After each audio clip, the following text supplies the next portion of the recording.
wadankiina wax u barta wadankiina wax u barta oo xambaaro waajibkiisa Assalamu alaikum warahmatullahi wabarakatuh.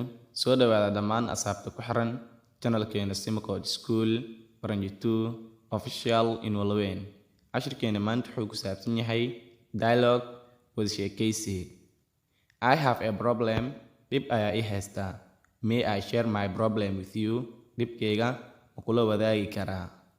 No, maya, don't share your problem with me. Dibkaaga ha ila wadaagin. If you have a problem, haddii dhib ku haysto, go to the doctor, doctorka aad. My problem, dhibkayga, is lack of money, waa lacag la'aan. So sidaa darteed, could the doctor be able, doctorka ma awoodaa, to solve inuu haliyo my problem, dhibkayga.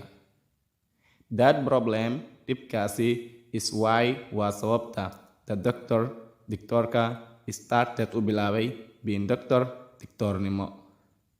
So sidaa darteed, what is solution for my problem? Waa maxay xalka dhibkayga?